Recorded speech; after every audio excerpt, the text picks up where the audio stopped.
ओम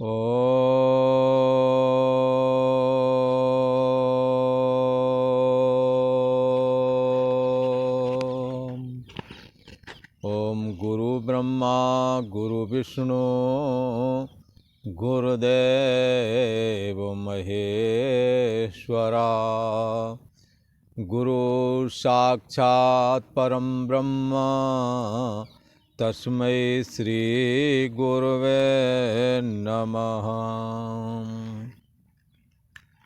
योगेश्वर श्री कृष्ण भगवान की जय।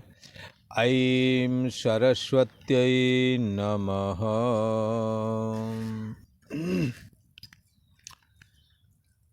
पूर्व का प्रसंग चल रहा है तत्परक। 1 से 6वें अध्याय तक त्वमपरक उपदेश भगवान श्री कृष्ण अर्जुन के प्रति करते रहे। त्वम पदार्थ आत्मा को जानने के लिए चित्त शुद्धि के निमित्त निष्काम कर्म योग का वर्णन किया गया और सकाम कर्मों के प्रति उदासीनता का भाव अर्थात सकाम कर्म केवल कामना पूर्ति करके और आपका उन कर्मों से संबंध खत्म हो जाता है फल देने के बाद में, ये बात बताई गई। कहा बुद्धि युक्तो जहाति उभे सुकृत दुष्कृते। निष्काम कर्म योग करने वाला कर्मों से पार पा जाता है, सुकृत का फल नहीं लेता, दुष्कृत वो करता नहीं है, गंदे कर्म निषिद्ध कर्म करता नहीं है, और जो सुकृत कर्म करता है वो उन्हों के फल की इच्छा नहीं रखता और कोई अपेक्षा बुद्धि नहीं रखता, कामना नहीं रखता, आसक्ति नहीं रखता, जिसके कारण उसके उन कर्मों का फल परमात्मा की भक्ति के रूप में उसे प्राप्त होता है और जिससे उसका चित्त निर्मल हो जाता है, मन निर्मल हो जाता है और वो त्वम पदार्थ आत्मा को जानने में समर्थ हो जाता है।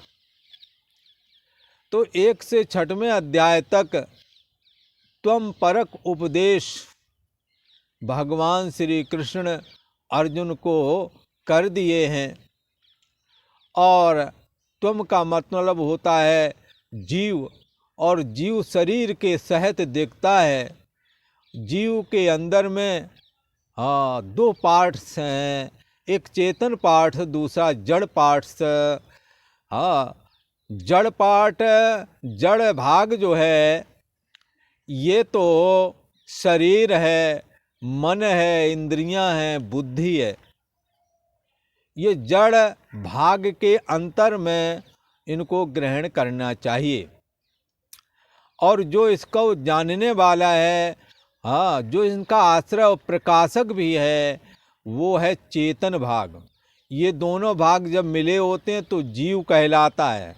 जब अलग हो जाते हैं तो त्वम का असली अर्थ चैतन्य ब्रह्म जीव को समझ में आता है। इसलिए इसके लिए भगवान श्री कृष्ण ने कहा इंद्रियाणि पराण्याउ रिंद्रियेभ्यः परम मना मन सस्तु परा बुद्धि यो बुद्धि परतस्तु सा।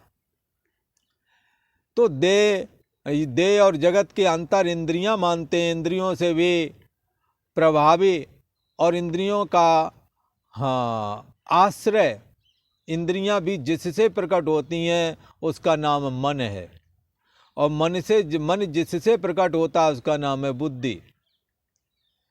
बुद्धि के साथ जो परम ब्रह्म परमात्मा का प्रतिबिंब पड़ता है, वो आभास पड़ता है, यही सोने जागने वाली चेतना है। इस सोने जागने वाली चेतना को ही जीव चेतना भी बोलते हैं।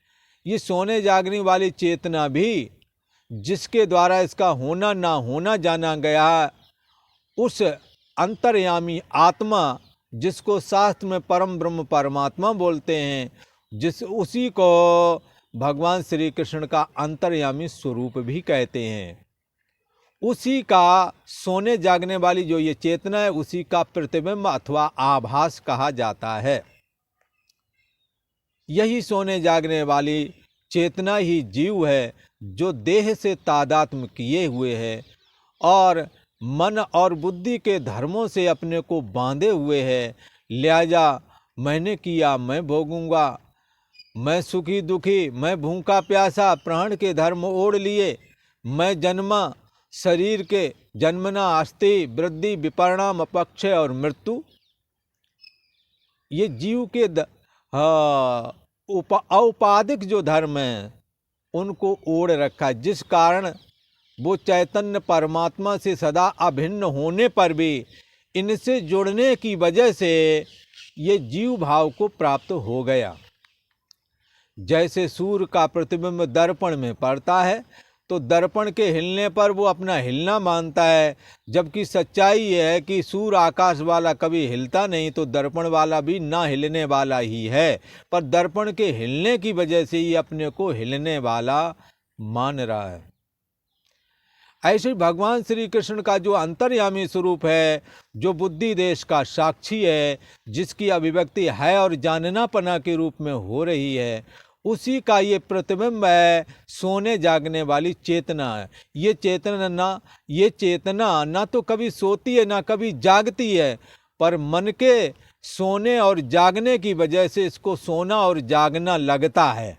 सच्चे अर्थों में ये वही चेतना है जो न कभी सोती है न कभी जागती है, न जिसका कभी मरण होता है न कभी जन्म होता है, न जिसमें प्राण के धर्म, भूख और प्यास भी उसमें नहीं है, और ना ही मन है ना मन के धर्म हैं। मन का धर्म है सुखी दुखी होना, ये भी नहीं है, और बुद्धि का कर्ता भोक्तापन भी उसमें नहीं है। इन सब धर्मों को यदि हटा दें तो ये सोने जागने वाली चेतना परम ब्रह्म परमात्मा ही निकलती है, आत्मा ही निकलती है, जो हमारी बुद्धि देश का साक्षी है। जैसे दर्पण में जब सूर्य का प्रतिबिंब होता है, उस दर्पण को यदि तोड़ दें तो सूर्य का जो प्रतिबिंब दर्पण में दिख रहा था वो सूर्य रूप ही हो जाता है। सूर्य कभी हिलता नहीं, पर सूर्य का प्रतिबिंब दर्पण में हिलता नजर आता है, कारण कि दर्पण जो हिल रहा है। इसलिए दर्पण को यदि हटा दें तो प्रतिबिंब कहाँ जाएगा? जो कभी ना हिलने वाला सूर्य है उसी में लीन हो जाता है, अर्थात वही रूप ही है। दर्पण की वजह से अलग लग रहा है, न कि अलग है। इस बात को 13वें अध्याय में भगवान श्री कृष्ण कहने वाले हैं। भगवान श्री कृष्ण कहेंगे, अविभक्तम चा भूतेषु विभक्तमिव चा स्थितम। ये सारी सृष्टि अविभक्त है, विभक्त की तरह दिखती है, न कि विभक्त हो गई है। हमारे तुम्हारे शरीर अलग हैं, इसलिए ऐसा लगता है कि हमारी चेतना अलग है, तुम्हारी चेतना अलग है, पर बंधुओं ऐसा है नहीं। शास्त्र कहता है बुद्धि देश का साक्षी जो हमारी का है वही आपका है, वही सारे जगत का है। उसकी अभिव्यक्ति सदा रहनापना, सदा चैतन्यता है, बस इतना ही है। उसका अपना अंतर्यामी भाव है, वो जानता रहता है, सदा विद्यमान रहता है, उसका नाश कभी नहीं होता है, इसलिए उसे अविनाशी भी बोलते हैं। अविनाशी वा अरे अयम आत्मा, अथवा गीता में ही दूसरे अध्याय में कहा, अविनाशी तू तद विद्धि एन सर्वमिदं ततम। अर्जुन, अविनाशी तो तुम उसको समझना जिसके द्वारा ये संपूर्ण जगत व्याप्त है।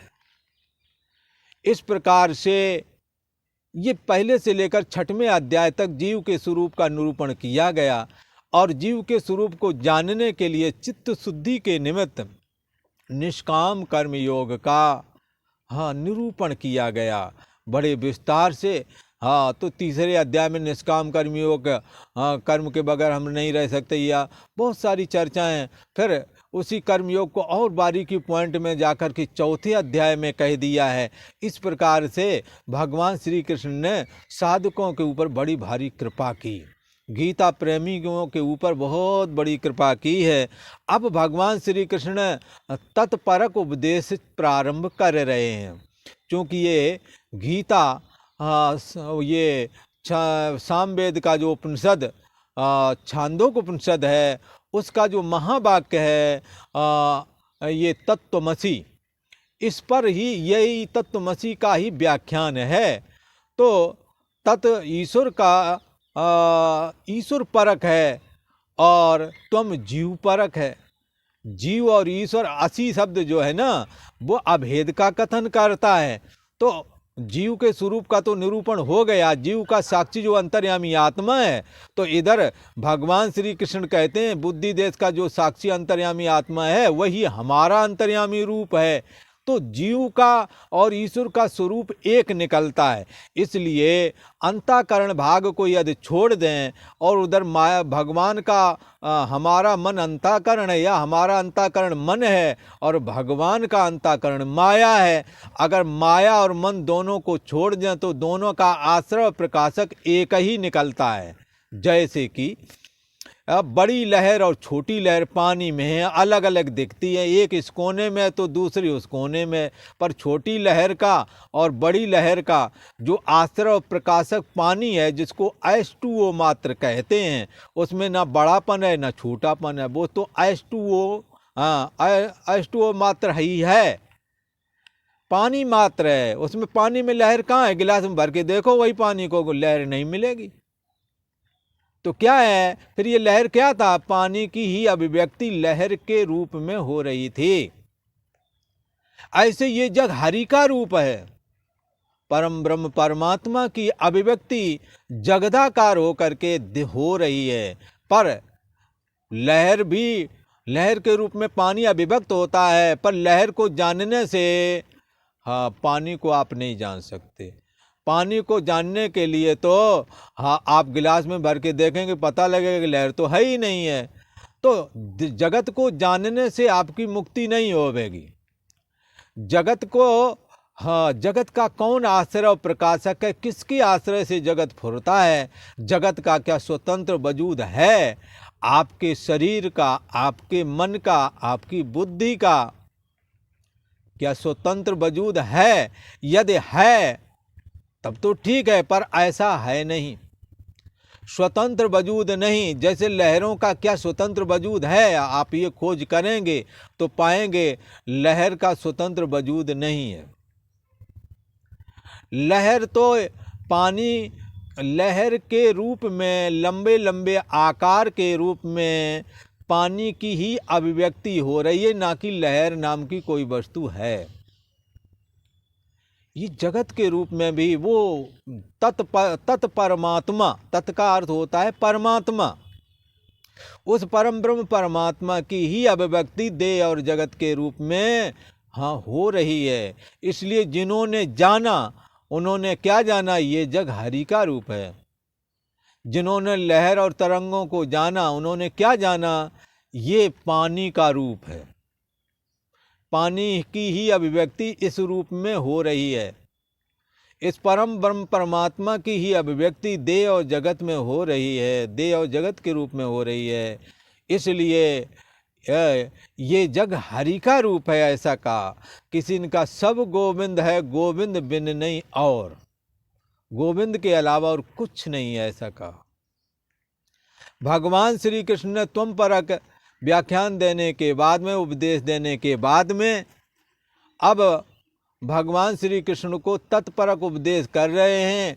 जो त्वम पदार्थ जीव में जो तत्व विद्यमान है, वही तत्पदार्थ ईश्वर में भी वो चेतन, वो परम, वो अंतर्यामी स्वरूप इसमें भी विद्यमान है। जो सत्ता त्वम पदार्थ जीव में विद्यमान है, वही सत्ता तत्पदार्थ ईश्वर में भी विद्यमान है। पर अंतर ये पड़ता है, उस सत्ता में जब माया होती है तो वही सत्ता ईश्वर रूप होकर के दिखती है, और जब माया अपना परिच्छिन्न रूप मन बना करके सबके शरीरों में मन के रूप में दिखती है, तो मन में वही सत्ता जब झांक कर देखती है तो त्वम पदार्थ अर्थात जीव भाव की अभिव्यक्ति होने लगती है एक ही सत्ता में। इसलिए परम ब्रह्म परमात्मा एक है, ये वेद का वचन 16 आने सत्य है। क्योंकि एको देवा सर्वभूतेषु गूढ़ा, एक ही देव है जो संपूर्ण भूत प्राणियों में ओतप्रोत है। जैसे एक ही पानी है वो संपूर्ण लहर तरंगों फेन आदि में ओतप्रोत है, समाई हुई है। हाँ, पानी हर लहर में, हर तरंग में, हर फेन में, हर बुदबुदे में हाँ एक पानी ही समाया हुआ है। ऐसे ही वो सत्तात्मक परम ब्रह्म परमात्मा ही सारे जगत में, सारे शरीरों में समाया हुआ है। ऐसा भगवान श्री कृष्ण हाँ तत्पदार्थ ईश्वर में विद्यमान तत्व का निरूपण करने वाले हैं। किस प्रकार से ये तत्रूप परमात्मा हाँ तत्पदार्थ रूप जो ईश्वर है, हाँ इसमें विद्यमान जो सत्ता है वो सत्ता जो जीव में विद्यमान है वही इसमें विद्यमान है, एक ही है। इसलिए तत्सृष्ट्वा तान आनि प्राविशत, जब सृष्टि संरचना ईश्वर ने की तो उसने हमारे आपके शरीर निर्माण किए।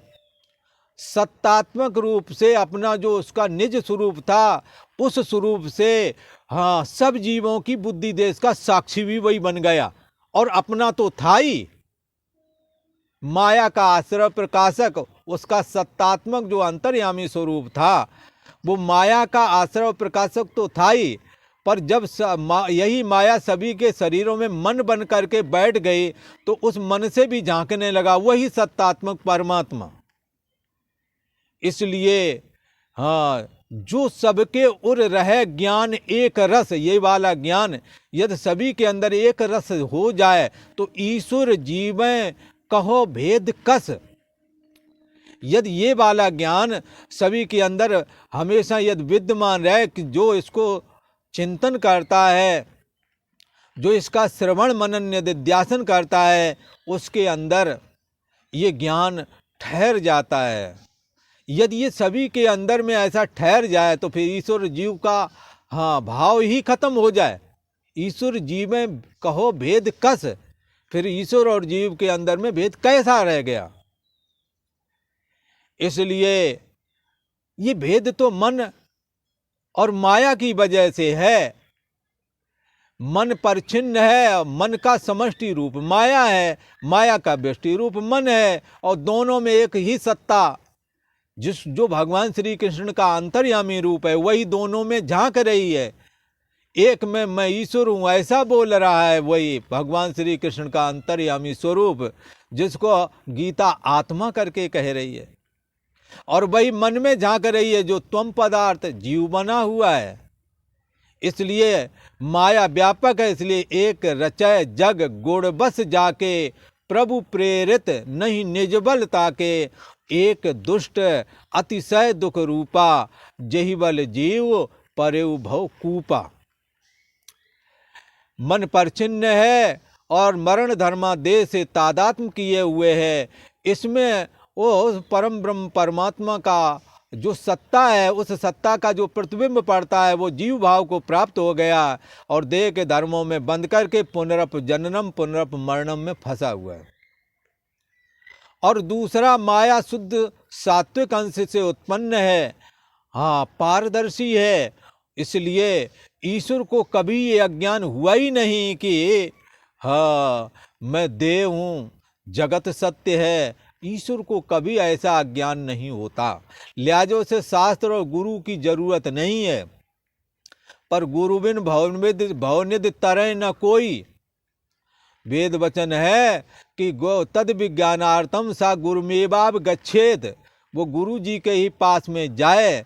इस श्रुति का अनुमोदन करने के लिए इस श्रुति वचन का पालन हो। इसलिए जगत के ईश्वरीय भगवान श्री कृष्ण जीव बन करके, देह बन करके और गुरु भी धारण करते हैं, केवल हम लोगों को शिक्षा देने के निमित्त, ना कि उन्हें शास्त्र और गुरु की जरूरत है। उन्हें जरूरत नहीं है, पर हमारी जरूरत है। तो क्या है, भगवान श्री कृष्ण कहते हैं ये ईश्वर में भी वही सत्तात्मक अंतर्यामी परमात्मा विद्यमान है, जो माया का आश्रय लेकर के ईश्वर हो जाता है और मन का आश्रय लेकर के जीव बन जाता है। हाँ, तत् सृष्टवा, इन सबको रचता है, स्वयं प्रवेश कर जाता है। जब स्वयं ही प्रवेश कर जाता है तो भीतर कौन है, जब गए ही स्वयं है, तो ये वही ईश्वर होगा ना। इसलिए ईशावात श्रुति ने कहा, ईशावास मिदम सर्वम यत किंच जगत्याम जगत, इस जगत के कण कण में ईश्वर है। तो हमारे आपके अंदर नहीं होगा क्या? सत्तात्मक रूप से सब में विद्यमान है। और प्राकृतिक दृष्टि से, प्रकृति की दृष्टि से देखें तो अष्टधा प्रकृति के रूप में हमारा शरीर मन बुद्धि अहंकार बना हुआ है, और परा प्रकृति के रूप में देखें तो हमारे तुम्हारे सोने जागने वाली चेतना भी बना हुआ है। किसी भी दृष्टि से देखें ईश्वर हमारे से पूर्णता अभेद है, ऐसा कहा। तो ये विज्ञान सहित ज्ञान की बात कही गई। भगवान श्री कृष्ण ने अर्जुन से कहा था, हे अर्जुन, मैं तुम्हें विज्ञान के सहित ज्ञान का कथन करूंगा, पर इसमें श्रद्धा रखनी पड़ेगी। अब भगवान श्री कृष्ण अर्जुन को कहते हैं, क्या कह रहे हैं? हाँ, ये गीता का ये 9वां तो अध्याय है और 3रा श्लोक है। यहाँ भगवान श्री कृष्ण कहते हैं कि किस प्रकार से हमारे में श्रद्धा न रखने से साधक का कितना बड़ा नुकसान है। और ये जितने भी ज्ञान हैं, हाँ, श्रद्धा पर टिके हुए। ये श्रद्धा एक ऐसी वस्तु है, सारी दुनिया इसी पर टिकी हुई है। पिता पुत्र पिता पर श्रद्धा रखता है कि कोई भी जब तक पढ़ते लिखते हैं उन्हें कोई टेंशन चिंता है ही नहीं, ज़रूरत हुई तुरंत बोल दिया हमें इतने पैसे चाहिए। विश्वास है ना, पति पत्नी का विश्वास गृहस्थ का, हाँ, गृहस्थ को मंगलमय बनाता है। गृहस्थ जीवन को, एक दूसरे पर विश्वास ना करें तो जीवन नहीं चलेगा।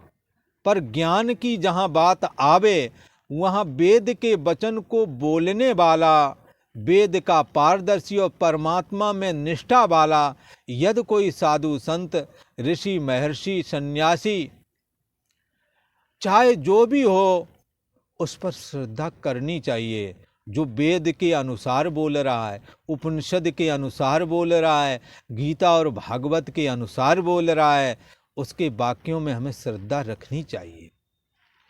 तो क्या होगा, जब श्रद्धा रखोगे तो श्रद्धा मयम अयम पुरुषा यो ये श्रद्धा सा एव सा, ये परम ब्रह्म परमात्मा आपकी श्रद्धा के जैसा ही दिखने लगता है। इसकी ये महिमा है। इसलिए श्रद्धा हमने कैसी बनानी है? श्रद्धा वैसी बनानी है जैसा गीता ने कहा, जैसा उपनिषद ने कहा, जैसा भागवत ने कहा, जैसा रामायण ने कहा। हमें वैसी श्रद्धा बनानी है, अपने मनमाने ढंग की नहीं बनानी है। कई लोग ये कहते हैं, अरे ये तो हमारा अपना निजी अनुभव है। अरे भाई, तुम्हारा निजी अनुभव तो जीवन में जितने हुए, बचपन से लेकर पहले खेल का अनुभव हुआ, कुछ तरह तरह का, और वो तो अनुभव सब खत्म हो गए। फिर जवानी के अनुभव अलग आ गए, वो भी खत्म हो गए। अब बुढ़ापे का आ गए, सारे जीवन के अनुभव तुम्हारे नष्ट हो जा रहे हैं। आप अपने अनुभव से करोगे तो कुछ और ही देखाओगे, वो नष्ट हो जाएगा। अच्छा है आप गीता के अनुभव से चलें। गीता जिसका अनुभव कराना चाहती उसका अनुभव करें, ना कि मनमाने तरीके से करेंगे। जिसका भागवत कथन करते उसका अनुभव करो, ना कि अपने मनमाने ढंग से चलोगे। मनमाने ढंग से चलने वाले, हाँ, स्वेच्छाचारी कहलाते हैं। शास्त्र के अनुसार ही हमें अपना अनुभव प्राप्त करना है, ऐसा समझना चाहिए। भगवान श्री कृष्ण कहते हैं, हे अर्जुन, हाँ, अश्रद्धदानाः पुरुषा धर्मस्यास्य परन्तपा अप्राप माम निवर्तन्ते मृत्यु संसार वर्तमनि। भगवान श्री कृष्ण कहते हैं, जो विज्ञान सहित ज्ञान मैं कथन कर रहा हूँ, इसमें श्रद्धा रखनी पड़ेगी। जैसा मैं कहता हूँ वैसा श्रद्धा बना लो, आपको भी वही अनुभव में आएगा जैसा हमें आ रहा। जैसे हम सोचते हैं वैसे आप सोचें, आग्रह छोड़ दो। अर्जुन ने अपने समस्त आग्रह छोड़ दिए और साफ कह दिया, शिष्यते हम साध माम त्वाम प्रपन्नम। मैं शिष्य आपका हूँ, मेरे को क्या करना है क्या नहीं करना है मेरे को समझ में नहीं आ रहा है, मैं आपका शिष्य हूँ, मुझको शिक्षा दीजिए। तो शिक्षा देने के लिए कहा, भगवान बोल रहे हैं। और अर्जुन जो है एक अच्छे शिष्य की तरह सारा धारण करते चले जा रहे हैं। अटूट श्रद्धा है। हमें भी भगवान श्री कृष्ण के वचन में अटूट श्रद्धा रखनी चाहिए। भगवान श्री कृष्ण कहते हैं, अश्रद्धधानाः पुरुषः परन्तपः अस्य धर्मस्य अश्रद्धधानाः पुरुषाः। ये जो विज्ञान सहित ज्ञान रूप धर्म की चर्चा हम कर रहे हैं, ऊपर जो वर्णन किया गया है, जो पहले वर्णन कर चुके हैं, हाँ, हे परंतप, इस उपरयुक्त धर्म में, कौन सा धर्म? विज्ञान सहित ज्ञान रूप धर्म की जो चर्चा कर रहे हैं, ये विज्ञान सहित ज्ञान में अश्रद्धधानाः, श्रद्धा रहित पुरुष, हाँ, श्रद्धा रहित पुरुष जो है, हाँ, वो नहीं, श्रद्धा युक्त पुरुष चाहिए, श्रद्धा रहित पुरुष नहीं चलेगा।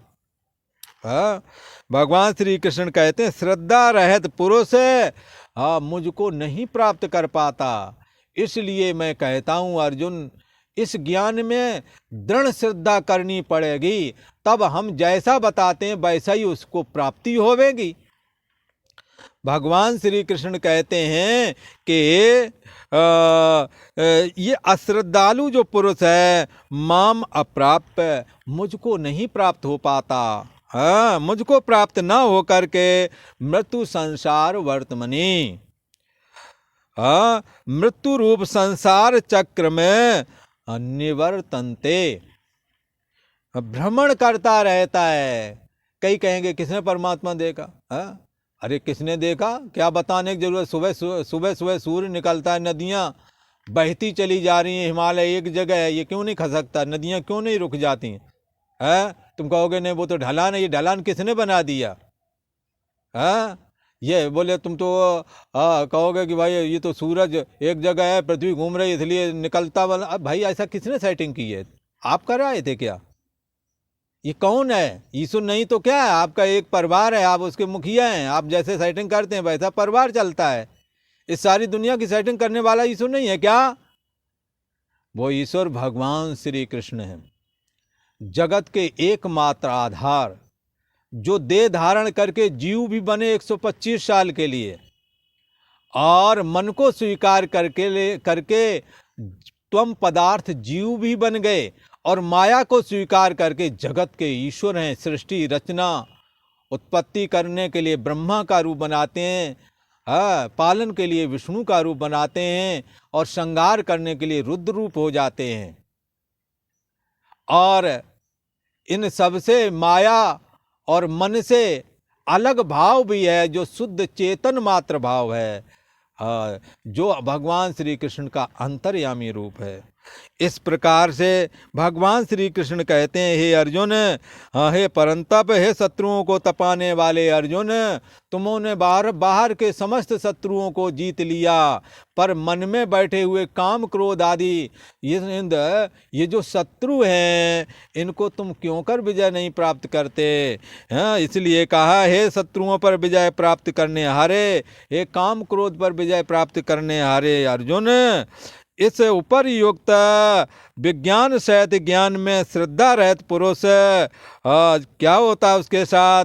कहते वो मुझको नहीं प्राप्त हो पाता। और मृत्यु संसार वर्तमनी निवर्तनते, और मृत्यु रूप संसार चक्र में, मृत्यु का मतलब जन्म मृत्यु जरा व्याधि दुख दोषान दर्शनम, जन्म मृत्यु बुढ़ापा व्याधि आदि में फंसा रहता है। देह को स्वीकार कर लेने से जन्मना, अस्थि वृद्धि विपरिणाम अपक्ष और मृत्यु को, ये खट विकारों को देह के ग्रहण करने से ही प्राप्त होता है जीव। इसी चक्र में पहले बचपना, जवानी, बुढ़ापा, फिर मर गए, फिर जन्मे, तो इस प्रकार से ये सिलसिला बंद नहीं होता। भगवान श्री कृष्ण कहते हैं इसका कारण है हमारे विज्ञान सहित ज्ञान में श्रद्धा न रखना। इसलिए जो संसार सागर से पार रखने की इच्छा वाले साधकों को भगवान श्री कृष्ण के इस विज्ञान के सहित ज्ञान में अटूट श्रद्धा लेकर के श्रवण करना है, ताकि अब इस शरीर के शांत होने से पहले जिससे ये जीव भाव आया उसमें ये जीव भाव लीन हो जाए, और लीन होने का नाम ही कैवल्य निर्वाण है। पर जो विज्ञान सहित ज्ञान में श्रद्धा नहीं रखते वो जन्म मृत्यु रूप संसार में भटकते रहते हैं, ऐसा कहा। और आज इतना ही। ओम शांति शांति शांति।